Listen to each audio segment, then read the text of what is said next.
Qué bueno saber que continúas en sintonía con nosotros disfrutando de Buena Noche Internacional. Y bueno, cada 10 de septiembre se conmemora el Día Mundial de la Prevención del Suicidio para sensibilizar y poner en la agenda la importancia que tiene este tema para la salud pública. Para ampliarnos más sobre este tema, recibimos a la psiquiatra Laura Pou Ottenbalder.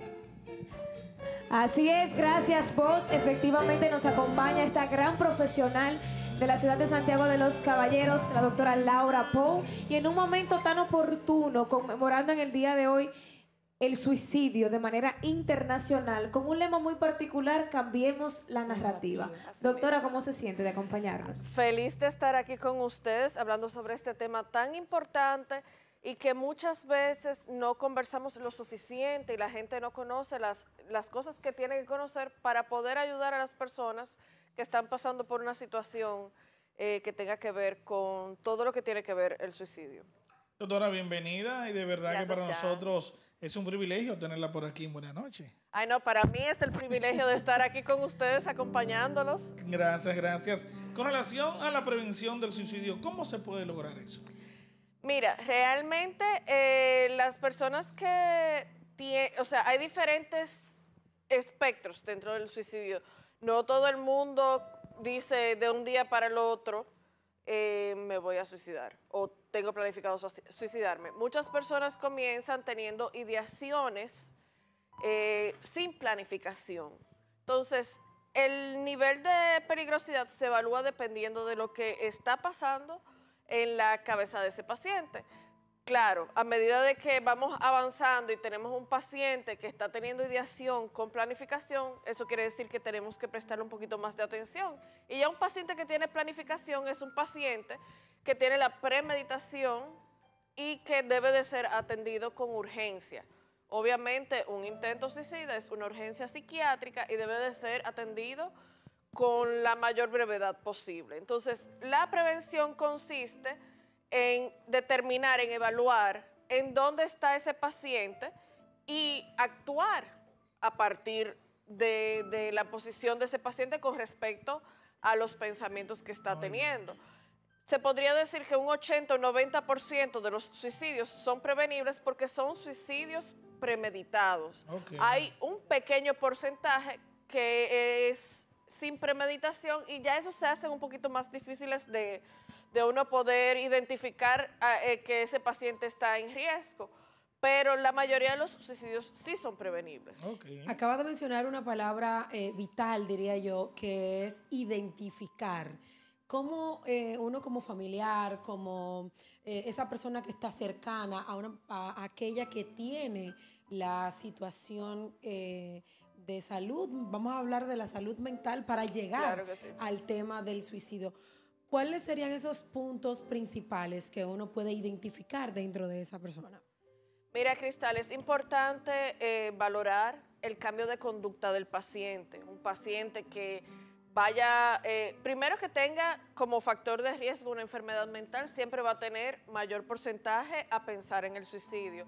También un paciente que lo ha manifestado. Mucha gente dice, no, el que se suicida no lo dice. No, la mayoría de los pacientes hacen manifestaciones, aunque sea de una manera no directa, sobre lo que están pensando. Entonces, es importante prestar atención a la conducta del paciente. Un familiar que comience a actuar de una manera diferente a la que actúa normalmente, o que tenga un trastorno mental de base, es un paciente al que debemos siempre prestarle más atención, y por eso es tan importante que este tipo de pacientes tenga un seguimiento con su psiquiatra, con su psicólogo, y que siempre, si es necesario, no solamente tenga la parte terapéutica, pero también se mantenga lo que es el tratamiento psicofarmacológico, que son, vamos a decir, los dos pilares de mantener a ese paciente estable dentro de lo que usualmente son trastornos crónicos, porque cuando pensamos en salud mental, no son cosas que usualmente se resuelven con un tratamiento y ya pasó, sino que son cosas que van a estar dentro de la vida del paciente o van a estar presentes en la vida del paciente de manera a largo plazo. Mire, usted menciona algo muy importante dentro de esas señales y fue un factor de riesgo, problemas de salud mental como base. ¿Qué otros factores podrían influir y qué sexo y qué edad estarían más vulnerables dentro de esos factores de riesgo para el suicidio? Justamente, dos de los factores de riesgos importantes son la edad y el sexo. La edad, la adolescencia y el final de la vida son las dos edades en donde hay más riesgo con respecto al suicidio. Son las dos edades de mayor factor de riesgo.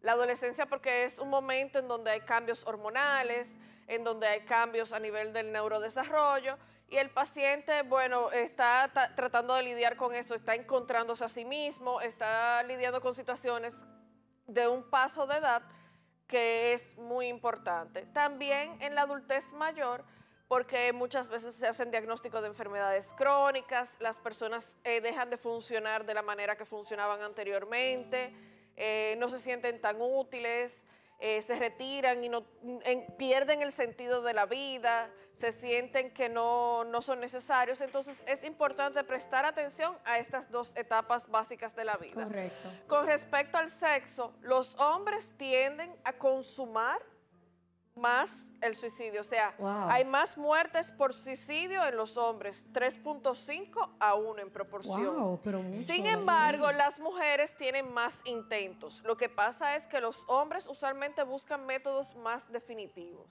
Entonces, por eso logran su cometido de una manera más usual. Y además, nosotras las mujeres tendemos a buscar ayuda médica, a no solamente ir al psiquiatra, sino también ir a otros médicos de manera regular. Tenemos tal vez un conjunto de personas que nos rodean con las que podemos conversar un poquito más. La sociedad nos ha permitido ser más abiertas con nuestras emociones. Sin embargo, a los hombres desde chiquitos le dicen los hombres no lloran, los hombres no deben de sentir emociones y los hombres son seres humanos que deben de tener el mismo apoyo que cualquier otro ser humano para su salud mental. Es así. Doctora, con relación a una persona que tenga muchos problemas, que tenga deudas y muchas cosas así, y viva hablando con personas que se va a quitar la vida, que va con ese tema, ¿qué pasa con esa persona?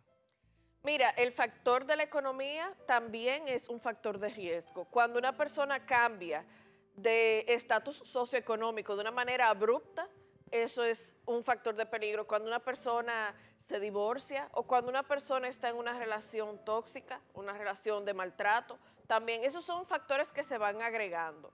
Entonces es importante que si una persona dice, yo me quiero suicidar o yo me quiero morir o no quiero estar en el mundo, es importante que le presten atención. ¿Por qué? Porque pensamos, ay, no, esa persona está manipulando. No, una persona usualmente no manipula con este tema. Y vamos a suponer que sí, que es una manipulación.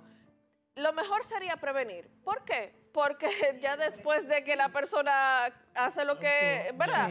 No hay manera de revertirlo. Entonces, eso de, ay, no le voy a hacer caso, es importante buscar la ayuda necesaria y asegurarnos de que realmente la persona obtenga esa ayuda que necesita, porque puede ser que sea un momento frustrante, pero con la ayuda necesaria va a poder salir a flote, claro que sí. Así es. Este año se está llevando el lema Cambiemos la narrativa. Vamos a explicarle a la gente por qué este lema, de dónde nace, para que la gente entienda qué es lo que debemos cambiar. Todos los años se elige una temática diferente. Cuando hablamos de cambiemos la narrativa, estamos hablando de la narrativa sobre el suicidio y que tiene que ver mucho con los mitos que tenemos sobre el suicidio. Tenemos una situación muy grave y es que cuando una persona muere por suicidio, todos estamos muy tristes y todo el mundo lo lamenta mucho, pero cuando una persona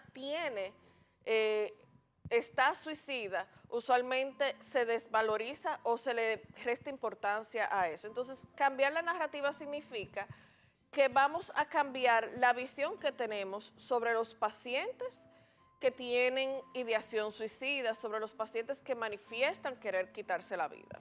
Mire, hay algo muy particular siempre en el tema del suicidio, es que le da responsabilidad o gran parte de ella también la atribuimos a las instituciones públicas y al gobierno.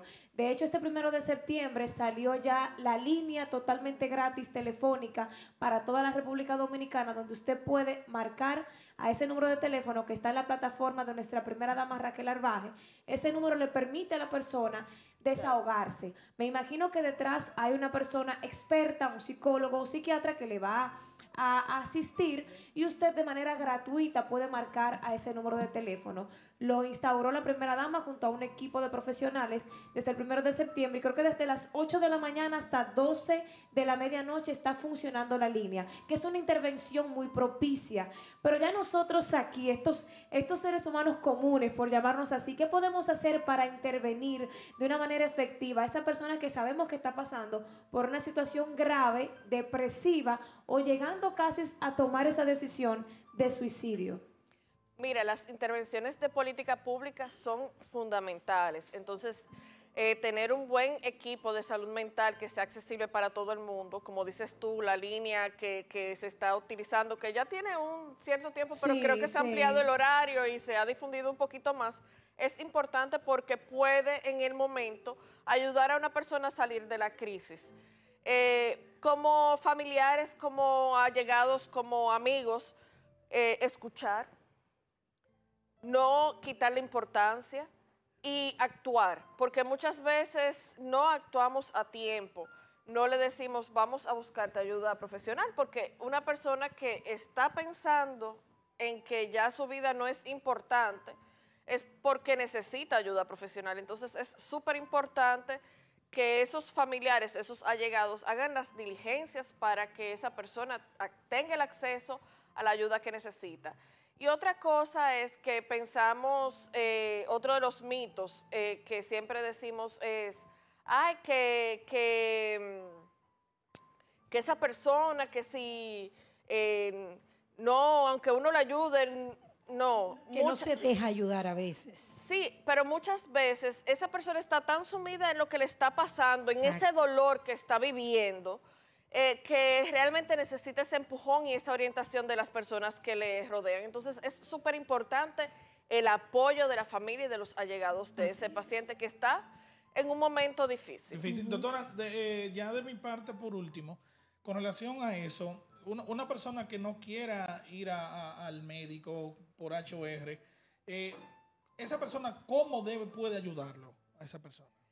Mira, una persona que está en una situación así muchas veces se niega a buscar ayuda por sí mismo, pero es importante que los familiares insistan, tratando de ser lo más comprensivos posibles, pero si es una situación de riesgo, pues como dije anteriormente, es una urgencia psiquiátrica, entonces ya se sale de las manos de la decisión del paciente y se hace una intervención del equipo profesional y de la familia. Muy bien. Bueno, yo creo que están dadas aquí muchas opciones para esas personas que tienen muy cerca a algún familiar, algún amigo con esta situación de salud que nos preocupa, porque hemos venido arrastrando esta situación de salud mental hace mucho tiempo y agradecidos nosotros de poder tener toda esta información a través de usted para todo el público de Buena Noche. Y yo sé que la visita siempre va a ser grata y las puertas siempre van a estar abiertas. Gracias, Cristal. Gracias, Jan. Gracias, Pamela. Gracias, doctora. Gracias, de verdad que sí. Muchas gracias por estar con nosotros. Nosotros continuamos, todavía queda mucho más aquí en Buena Noche con Nelson Javier. No se muevan.